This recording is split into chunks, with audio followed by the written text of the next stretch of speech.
Okay, and it looks like we are live for Timeout Tuesday. Again, a little bit later than normal. Usually try to do this around 12:30, but today I got this something going on, so I had to just kind of put it back a little bit. Anyway, it doesn't really matter. I hope I hope it doesn't throw anybody off all my massive, thousands of viewers. But anyway, if you are watching, definitely send me a hello or a like or something like that below, so I do know, or comment below if you're watching the recorded version. I tried out this thing. It's happening in the upper right-hand corner here, or your left-hand corner, I guess. This video of our logo kind of regenerating every couple of seconds. So I'm sorry if that's a little distracting. I was just testing out a new feature they released in the software I use. But anyway, so I've got a good problem. And, with all of the things that the pandemic has brought that are not great problems, here's a good problem to have. I've mentioned over the course of many of these videos, since March, that our students are really rising to the occasion. They're making the best of a situation,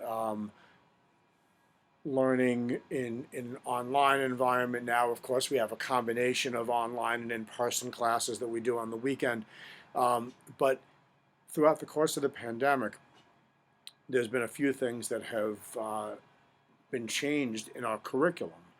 And it's been interesting to see the result. And here's the problem that I was referring to. So, for the decades leading up to the pandemic, our belts that we wore on our uniform were a very clear indicator to us as to what the student knew.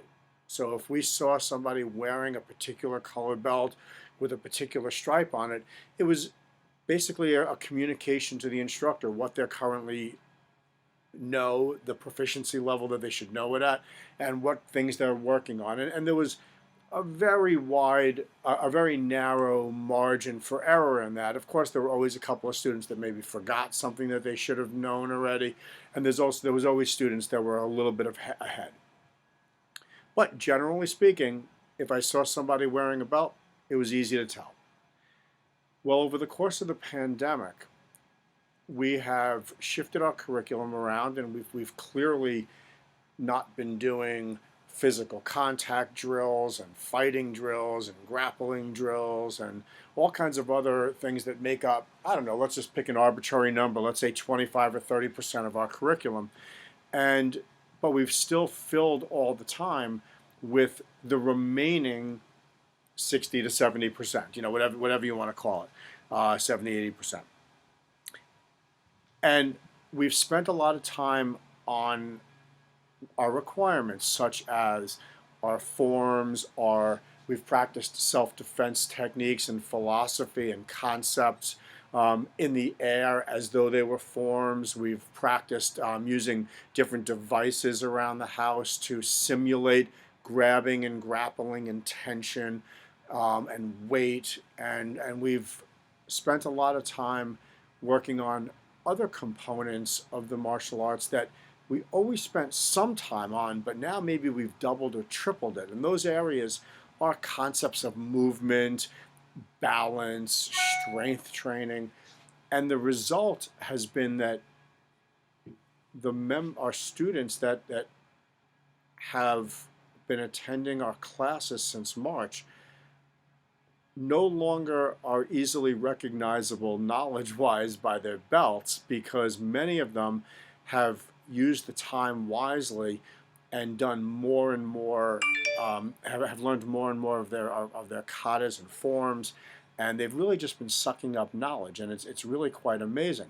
So it puts a little bit of a monkey wrench into how we sort of communicate during a class, whereas I normally used to be able to say, all the orange belts go over there, all the blue belts go over there. We can't really do that anymore because many of the orange belts know the blue belt requirements, and they know the requirements that are beyond that in some cases. It's a terrific problem to have. And, one could say on the surface, why don't you just fix it by moving everybody up to the rank where they, blah, blah, where they are, and reestablish rank for everybody. But there's an element of time and rank, and we're not looking to create a new philosophy or culture of just collecting requirements and moving as fast as you can. Martial arts is not about how fast you can go. It's pretty rare that we skip somebody on a rank, and there's a lot of other criteria that go into it beyond just knowing a little bit more than what you need to know. But it's a really good problem to have. It throws a little bit of a monkey wrench into how we're used to doing things. But hey, you know what? This pandemic has thrown a pretty big monkey wrench into how we're used to doing things. So it's just another example of how we sort of have to suck it up and find a way to adapt. So with that said, this coming weekend, we plan to do our outside classes again. Certainly on Sunday. We're just trying to finalize what we're going to be doing on Saturday, given that it's Halloween.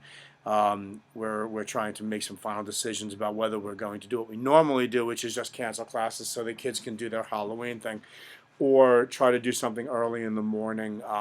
We just have to make sure that there's going to be a socially distant and very safe way to do anything that we plan to do, because we are not breaking out of that box just yet. So, in any case, I wish everybody a fantastic day today. I hope you get a chance to take advantage of this unbelievable weather that we're having right now.